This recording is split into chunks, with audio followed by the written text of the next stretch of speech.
Mi se pa sedaj selimo na Malto. Namreč, kako podatki in umetna inteligenca vodijo strateške odločitve v praksi, bo spregovorila naša gostja z Malte, torej države, ki podatke postavlja v središče trajnostnega turističnega razvoja. Welcome on stage, Miss Tanja Sultana.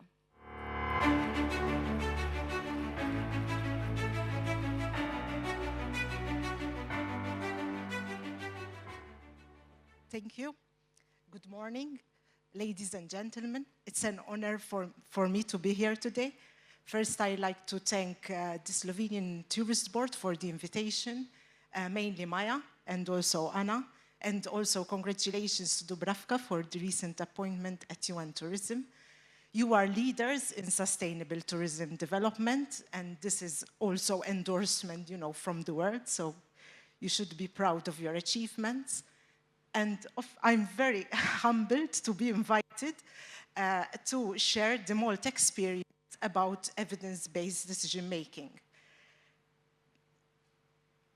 The essence of the presentation will basically focus on the data we invest in and how we use it in a practical manner.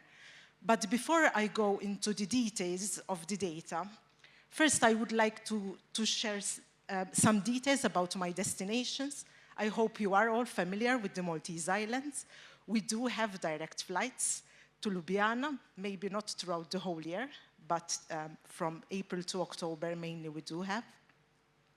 Malta is a very small island with an area of 316 square kilometers. However, we have high population density. We have a population which is approaching 600,000 now. And over the last 15 years, we have seen significant increase in tourism activity. Last year, we had 3.5 inbound tourists and 3.5 million.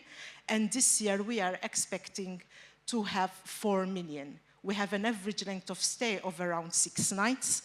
And of course, these achievements are positive and they bring satisfaction. However, they bring a lot of pressure as well to our infrastructure, and that is why we put a lot of efforts in investing in solutions for sustainable development and also evidence-based decision-making.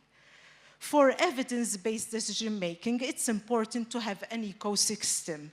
And the elements which are very important in this ecosystem is good governance, quality data. There is a lot of data, and as NTOs, we are approached by many suppliers, but not all data is of good quality. So it's very important that we are very careful with the data we invest, and when we invest, it's important that we engage in meaningful conversations with the supplier to identify the pros and cons. Nothing is perfect, especially when we are working with data.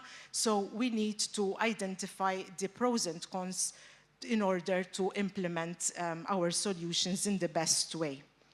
It's important, apart from quality data, to have good planning and implementation and also be involved in the international arena. We mentioned UN Tourism, ETC, the EU. These organizations basically make us help us to learn about good practices and also exchange practices with other countries. Just to briefly explain about the governance framework in Malta, we have the Ministry for Tourism is within the responsibility of the Foreign Affairs Ministry. Our minister is also the Deputy Prime Minister. And the Malta Tourism Authority is the implementing agency. So whilst the ministry is responsible for policy, MTA is responsible for implementing the strategy. MTA is not only responsible for marketing the destination overseas, but also for product development, training the industry, in order to have a better guest experience. Nowadays, it's very important, due to the interdisciplinary nature of tourism, it has always been important to work with our other organizations, but now it's even more important. Why? Because we are engaging with for many years, we focused mainly on the economic impact of tourism. With the social and environmental dimensions coming up, we need new skills, and this is why we need to work more closely with environmental agencies, other government agencies in Malta, with the academia, have a good relationship with the National Statistics Office. I know that in Slovenia you do have, and you are actually state-of-the-art in the recent application which you have launched, where basically when a tourist checks in, that data basically flows through the different agencies which need that data. So I know that you have good relationships. In Malta we also have. We work closely with the National Statistics Office. We share data, and we also engage in joint projects together. And the collaboration with the private sector is very important because ultimately it's the private sector, the tourist supply chain is very long, and so it's very important that we work closely because ultimately how good or bad a guest experience is depends on the service of the private sector out there. To have good implementation, you need a strategy. In the case of Malta, we have a strategy for the years 2021 to 2030, which focuses on recovery, rethinking also the recovery post-COVID, where Malta was one of the first destinations to recover, but also rethinking and revitalizing the destination Malta. Malta is a mature destination. Tourism developed back in 1950s, and being a mature destination, of course, sustainability aspects and revitalization is very important. Recently, to make our strategic plan more accountable, we have set up an observatory. It was set up in 2022. And the objective of the observatory is that we have a board, is to go through all the actions which need to be implemented by the strategic plan to make sure that the work is carried out. But now let's focus on the main things, on the main areas of this presentation, which is data and how it is used in practice.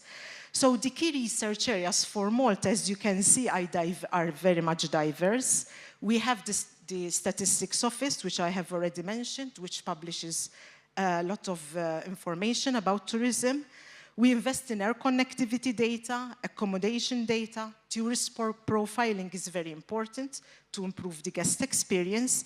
Tourist sentiment, tourist expenditure data. We look at the tourist footfall in the destination as well. Local resident support, and also environment and climate change indicators. I will go into these areas one by one and explain how we use this data in practice. With the Statistics Office, our Statistics Office publishes information about the performance of tourism, that is inbound tourism, collective accommodation, that is hotels and similar, cruise, English language travel. Malta is a competitor to the UK when it comes to English language travel. We have around 70,000 students visiting Malta to improve or learn English. NSO publishes data. Well, Malta is an archipelago of islands, mainland Malta, Gozo and Comino, and recently the NSO also launched official regional data for Gozo as well, and information about outbound tourism. As I've mentioned, we work closely with NSO. We do share a memorandum of understanding, and we engage in joint projects. Now, we are also engaging in a conversation where the Statistics Office is open to work with big data as well. Recently, at MTA, we have invested in AI tourism platform, which I will talk about later. And the objective, we have created basically an infrastructure which can host different formats of data, be it from traditional surveys, big data, and also other sources. And this infrastructure allows for better analysis and also AI solutions to be integrated in this infrastructure. Through the investment in big data, which we have done over the past, some big data we invested like 5 years ago for the first time. In the past 2 years, we have increased that investment, and the National Statistics Office is open to work with us to use that data also for statistical purposes. So we are working together to explore how this can be done, and the data can be also published in an official manner. Malta being an island, it's relatively easier for us measurement because we have one airport, so and 90% of our tourists come via the airport. So that is the catchment area where if you're there, basically your catchment audience is available.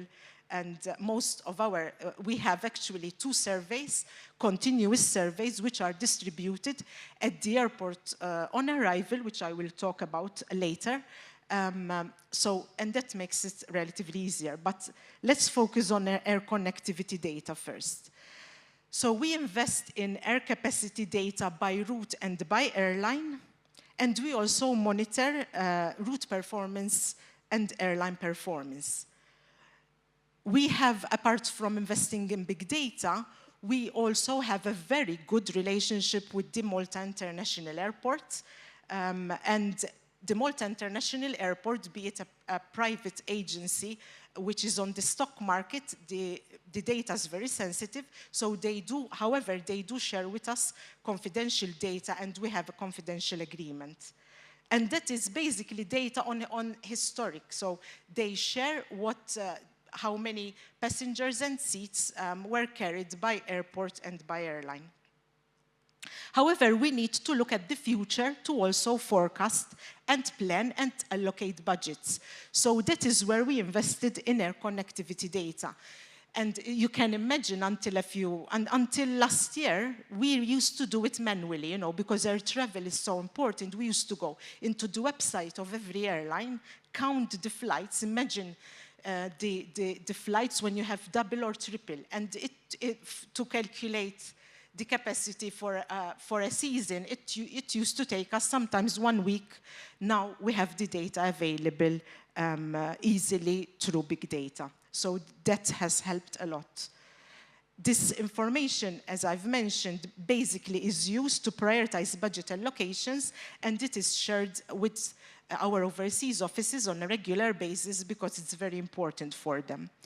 This is a snapshot. Hope I'm not obstructing this slide. This is a snapshot of the air connectivity data we invest in.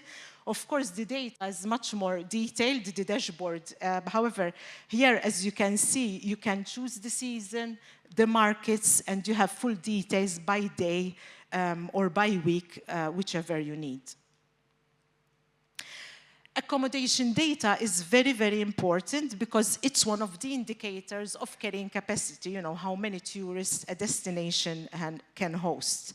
And here we have a collection of official data from NSO surveys, MTA administrative data, because as MTA we are also responsible to license accommodation service providers, and also recently, well, STR data we have invested quite a long time ago, and recently, just this month, we have made an agreement to invest in hotel data as well. So this data is very, very important because we monitor tourist accommodation supply. We also monitor the performance of collective accommodation, which is hotels and similar, and that of short-term rental. In the case of Malta, because we are small, it's an island and land is very precious. And of course, there is a lot of interest in investing in land. In fact, we have overcapacity and the bed stock in the pipeline is impressive. So we needed a reform in the accommodation policy. And recently, the government has put a bill in Parliament. Just to give you an example, hotels were allowed to build extra 2 floors. Now that is being removed, the proposal is to remove it, also to limit the capacity of new hotels entering the market, also for STR to have cooling agreement, a cooling time frame that is, if you are into long lets and you are interested to change into short lets, there is a cooling period to allow for reflection. You know, people may choose not to go into the short-term rental. However, at the moment, we don't really have acute problems like the ones found in other cities. However, of course, STR, that is Airbnb and self-catering accommodation, is also a competitor to hotels. However, the trend is that some tourists actually do prefer this type of accommodation, and it is important to cater for that as well. As I've mentioned, recently we have invested in the big data for hotels. For many years, we have run a monthly surveys with hotels to give information about the performance of the past month and how this season, the coming 6 months are looking. And the sample size, of course, the results are given to the hotels who are willing to share this data. And the hotels who participate in this data, they always ask us, you know, to provide more detailed information and to encourage more hotels to participate in this survey.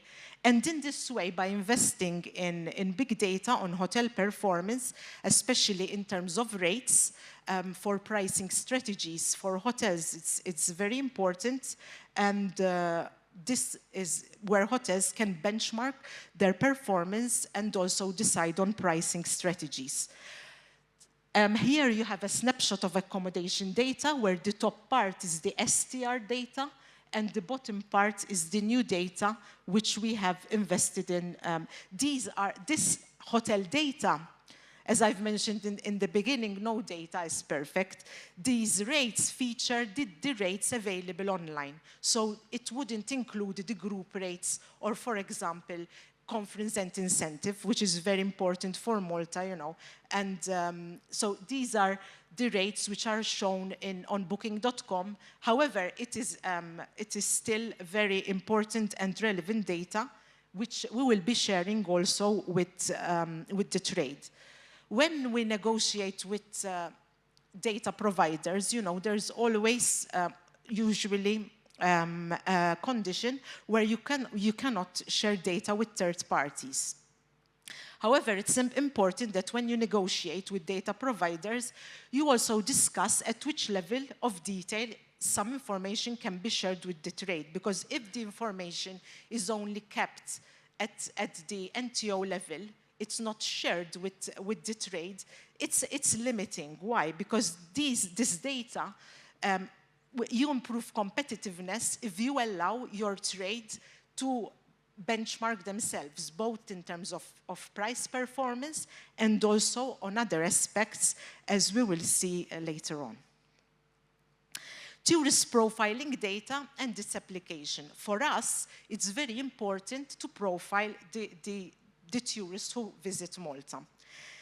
And as you can see, maybe I haven't actually referred to it, in every source I have written what kind of information. Is it administrative data?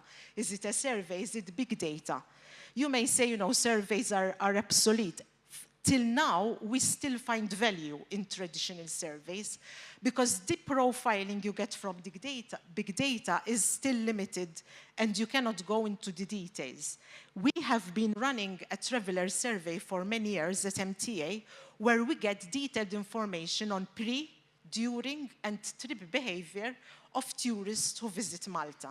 And this is the main survey, one of the main surveys where all the decisions, whether it's where most of the decisions, marketing related and product related, also are based on. So this information is very important, because the NSO, when it comes to profiling, usually the breakdown is limited to holiday, business, visiting friends and relatives, and other. In our case, as you can see here, maybe it's not so clear from there, But this is a snapshot of the traveler survey we carry out. As you can see, we have 3 main sections. Your trip, that is about you, sorry, which is the socio-demographic and behavioral characteristics. Then we have details about the trip to Malta, whether it's their first time, the type of booking they engaged in, their experience in Malta, where they specify the activities they engaged in, and also how they rate the product Malta, and whether they would recommend Malta to their friends and relatives. This is a snapshot. However, if you're interested, we are also free, to share the full survey. And we break down motivations in that list. 50% of tourists visit Malta for a combination of sun and culture. Culture is our main strong point. We are very small, but it's a microcosm of different eras from prehistory, Baroque, you name it. We are in the center of the Mediterranean, so we have been a colony to many countries who have left their imprint. And that is our strong point, because if in other destinations you need to travel long distances, in Malta you can travel through time, in a very short time. So this, going back to the source, this is one of the main surveys which we use to profile tourists. And how do you profile tourists for the benefit of sustainability? There are 3 main criteria in favor of sustainability. One is repeat business, repeat visitors, length of stay, and also proximity. Of course, the closer the countries are, the less the carbon footprint. Repeat business is also important for sustainability, and increasing the length of stay is very important. So just to give you an idea, tourists who visit Malta for culture have a higher satisfaction rate than those who visit, of course, only for sun and sea. Why? Because although we have a good climate in terms of a beach product, although it is appealing, we cannot compete with other destinations like Greece and Spain, for example. So through this detailed survey, we can have these 3 important dimensions of sustainability by motivation. We can see satisfaction rates by motivation, and we also get information from residents on the type of tourists which most appeals to them as well. Hand in hand with profiling data also goes the tourist sentiment data. Tourist sentiment data, monitoring of tourist satisfaction levels with product offer, and also sentiment analysis of tourist reviews from online platforms. So that means that, referring back to the traveler survey, we have product evaluation originating from that survey, and in combination to that, we have also invested in online reviews on Booking.com and TripAdvisor to have the tourist sentiment by product category. We don't analyze only by product category, but we also analyze by locality in order to benchmark different localities. We work with the local councils also to create a sense of competition for them to improve the product. And here again, it's a combination of traditional sources and big data. So this information is very important. As I've mentioned, MTA is responsible for product development. So the tourist sentiment data helps the Malta Tourism Authority to prioritize our activities, where the projects we identify for product development. Also, we have quality assurance schemes. We have quality assurance schemes for restaurants. For hotels, we have also eco schemes. I'm not going to preach to you about certification because it would be very inopportune, because you are the leaders of certification, but we do adopt GSTC and also the Green Key in Malta. We have tourism awards. The tourism awards were very simple in the past, sort of the best waiter. We still or the best guide, but we still have those kind of awards. but we have developed the award system into that of sustainability as well, in order to recognize green practices in the trade, in the industry. So the Malta Tourism Awards have recently been revamped, and last year, in fact, was the launch of this revamped way of recognizing best practice in tourism. As I've mentioned benchmarking the accommodation data, how important it is for pricing strategies for the trade to benchmark. And here, again, tourist sentiment analysis is very important when it comes to benchmarking. Sometimes, if we think about it, there is an unlevel playing field in the trade. Why? Because the big hotels or the big, let's say, service providers, they have the money to invest in big data, maybe to analyze their performance. However, let's not forget that tourism is mostly made up of SMEs. SMEs do have barriers, you know, to digitalize and also to invest in green. Mostly they are busy, they are one man or it's a family-run business, and they don't have time sometimes to innovate and evolve. They require a lot of hand-holding.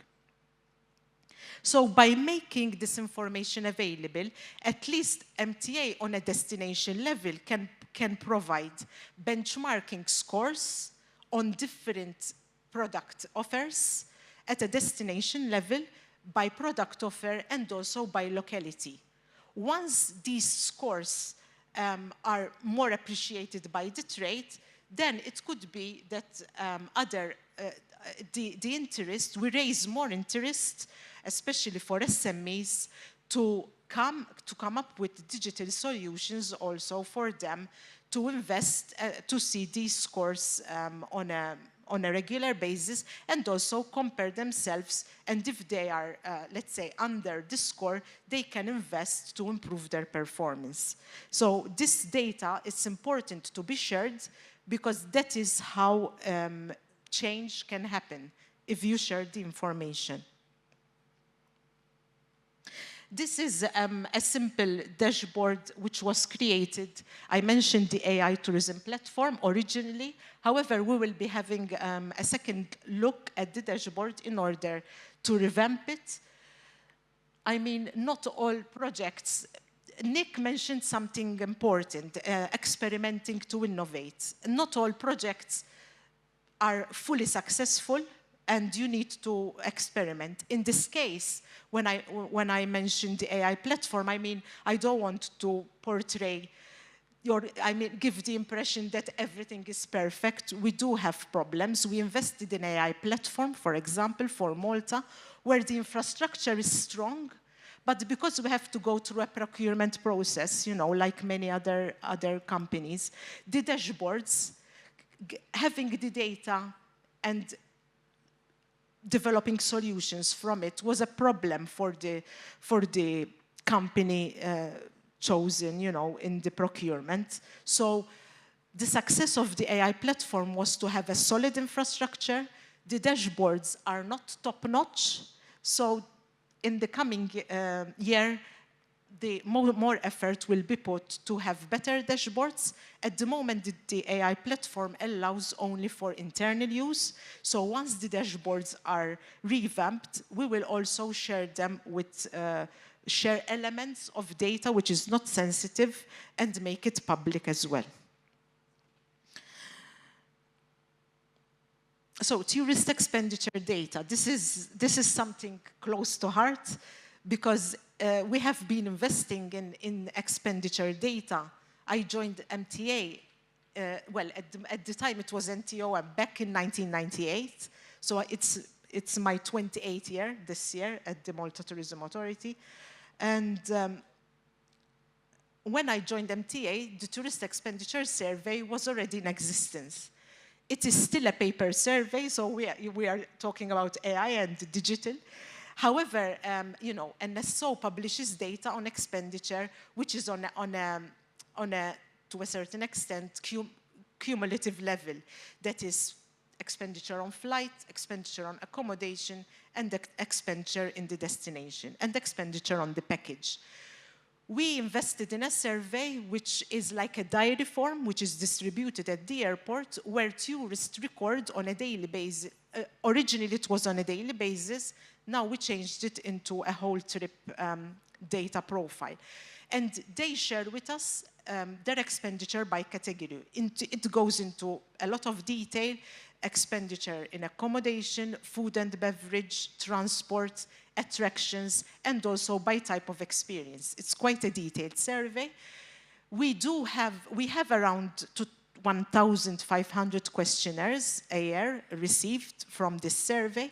And what is fascinating, people who work with data can understand my excitement, is that the results from this survey are very much in line with the overall data published by the National Statistics Office. That is, if you take average expenditure, of course it's not exactly the same because it's a different source, but they move very much in line with each other.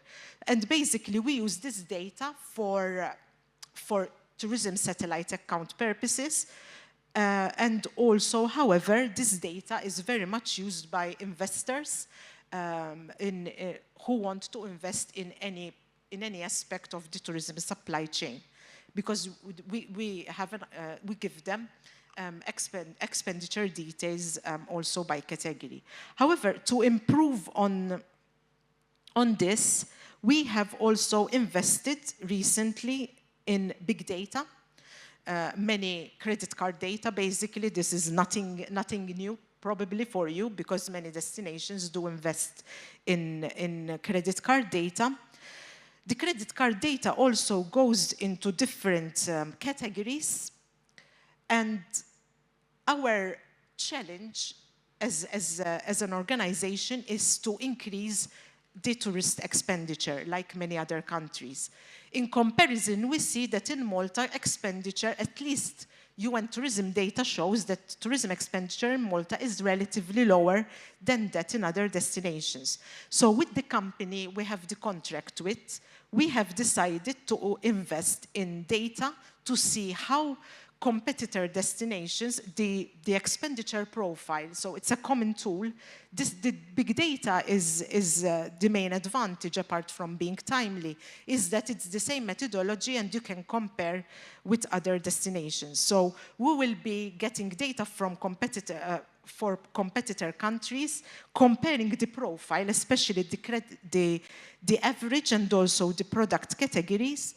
And what is important for us is comparing summer with winter. Especially winter, the prices are a bit lower, of course, so that is why one of the reasons expenditure is less than compared to summer, because summer prices are higher due to a higher demand.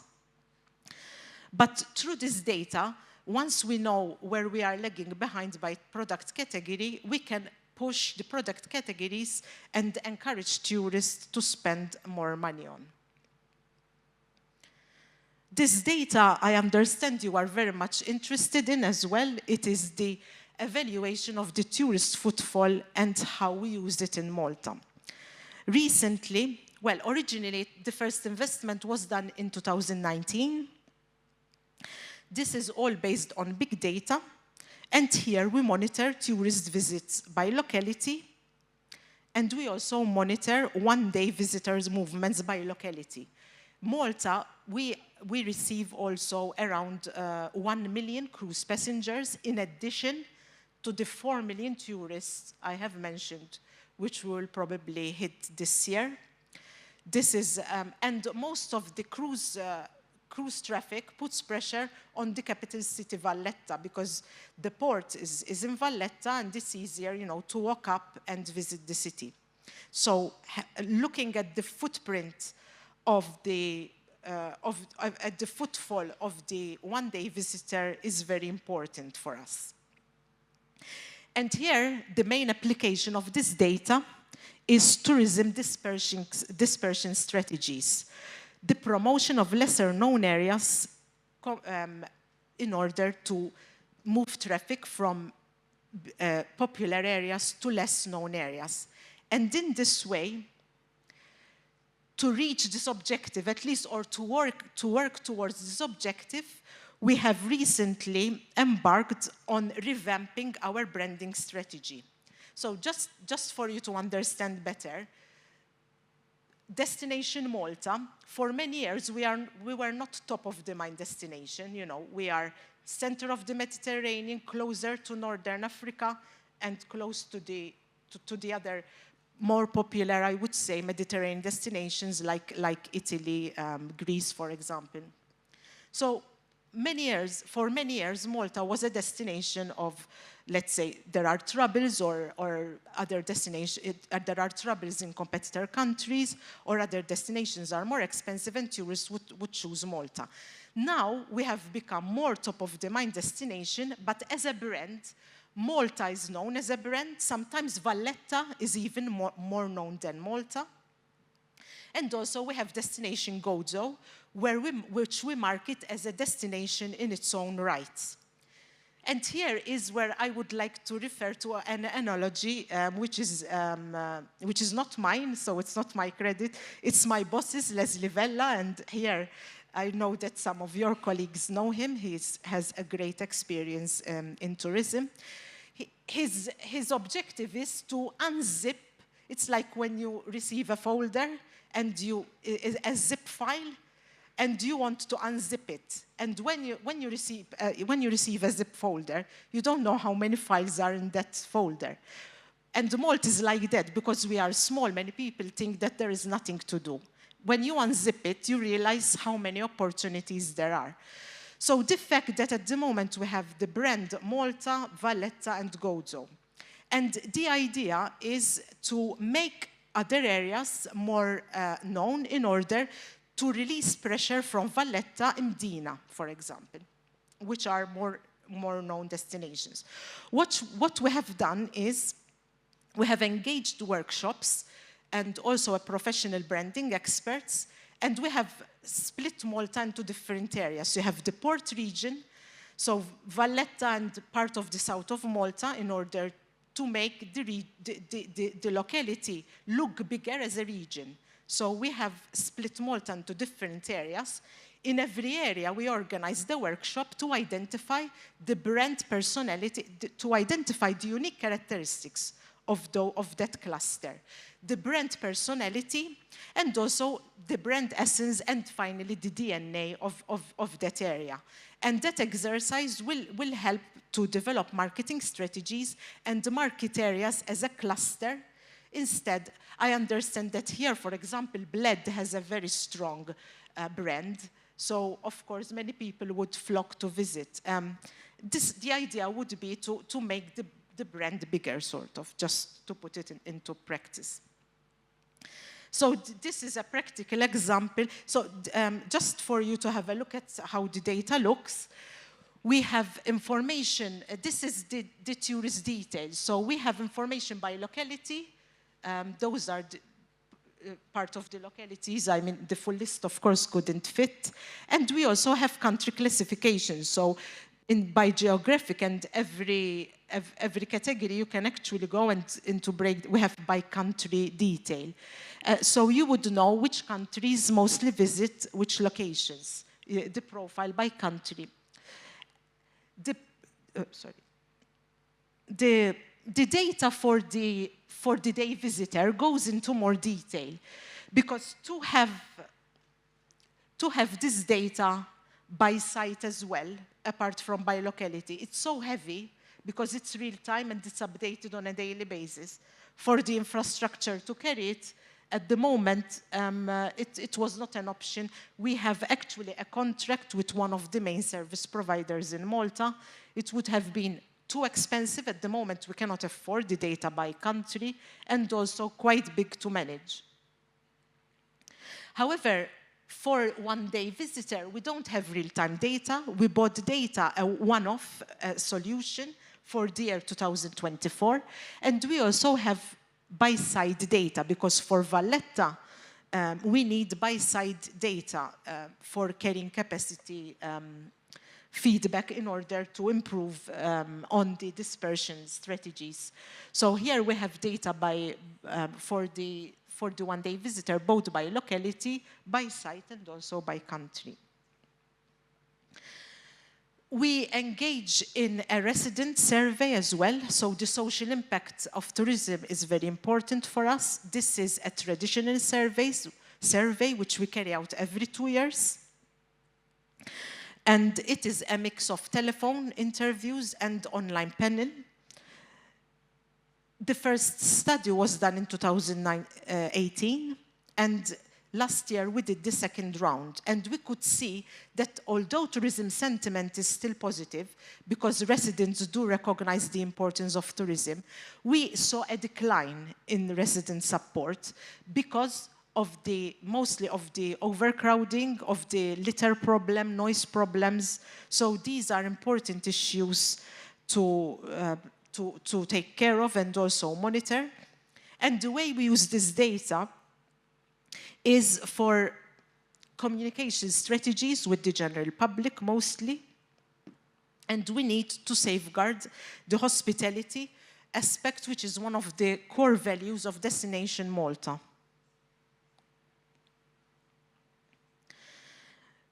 Now I would like to talk about, this is, I believe, the biggest experiment we engaged in since 2019.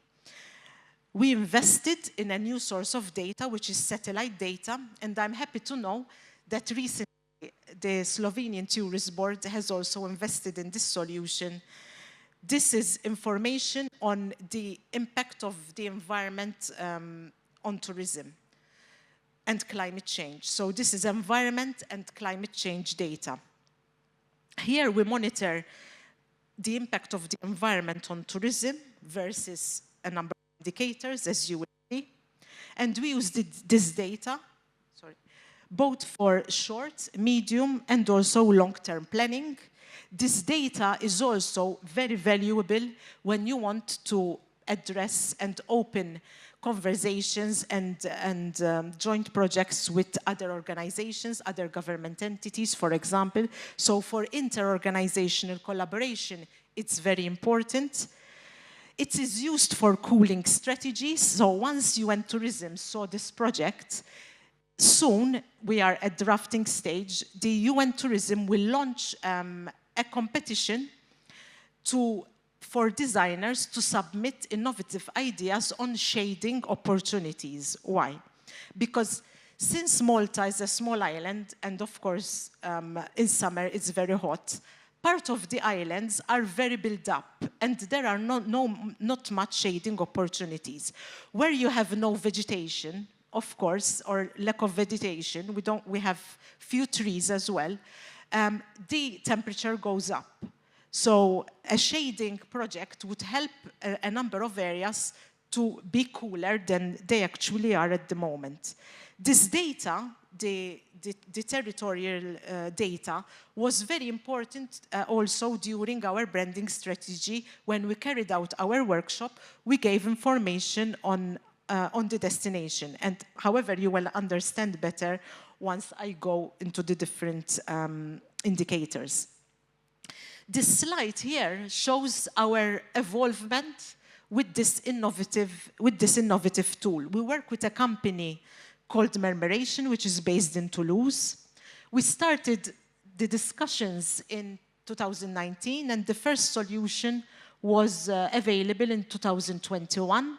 And our approach is that on a yearly basis, we add on something new to this solution.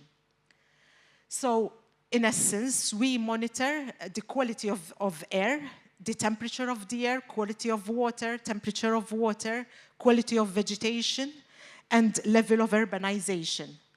This is a snapshot of the urban solution. Every solution is linked to UN Tourism SDGs as well. So here by locality, if you click here, by locality, you have indicators on air pollution, number of days where it overshot. You have the composition of the territory, how much is built, how much is tree cover, how much is green. you have also the indicators, basically, you can see there. However, all the indicators I mentioned have an individual dashboard dedicated to them. This is another solution which we developed recently, which is called the Digital Twin or Tourism Square, is where you compare environmental indicators with tourist activities. So you can do scenario planning, you can change the indicator. So here, for example, this is the actual indicator, and you can do a simulation by changing an indicator. So let's say, for example, the vegetation health is better because you do a planting project. You can see the impact on the activity over there, on the tourist activities. You have monitor of how the temperature evolved, and you have the time where you can move the time scale here. And we are working with different climate scenarios as well, depending on the RSPs. I'm running a bit out of time, so I'm afraid I have to hurry the next. This is the activity tips, which is an app developed for tourists. It hasn't been launched yet. And here, the activities are ranked according to weather and climate conditions. So this is destination Malta, and by day, depending on the day tourists are in Malta, they can click. So all this data is also used for sustainable indicators. We have participated in a project funded by DigiReform, the technical support instrument, and all these sources basically make up our economic, cultural, community, and environmental indicators. We have identified the data gaps, which mostly center around the impact of tourism on the environment. At the moment, we are looking in detail on the impact of the environment on tourism. But for example, how much tourism uses water, energy, that data we still need to work on. This is a picture of the AI platform, which I mentioned, which is hosting all the solutions. One thing which we have recently invested in, which I would like to share, even though I will take some extra minutes, is the bee count with Murmuration. The bee count basically is a mobile phone, and we did this test in our tourist information office. Depending, a mobile phone will catch a particular square meter area. I forgot by heart how big it is. But you put the mobile phone in this location, and basically it counts the people in the area. So for carrying capacity, like museums, for example, it's a very good tool. And however, you need to have, for a person to be registered, so kids don't have mobiles, well, it depends on the age nowadays, but if you have a mobile and you need your Bluetooth on, then you would be registered in the bee count mobile, which would be on place. And here I would like to do a test. And you can help me, maybe check your mobiles, please, and tell me if your Bluetooth is on, because of course, this will work as long as your Bluetooth is on. So again, this is an experiment, and if it's on, please raise your hand. I can see the majority of people have your Bluetooth on, and this proves, you know, that it is a valid tool. In conclusion, I would like to say that, as I've mentioned in the beginning, international participation is very important because you exchange best practice, you continue learning, and one thing which I would like to mention at the end, even from Nix, sometimes when we talk about AI, we focus on the fear that it will replace our jobs. Let's focus on solutions, you know. And in that way, we can embrace AI in our day-to-day work, and whatever will happen in the future. Thanks very much for your attention, and I hope it was of value to you. Thank you.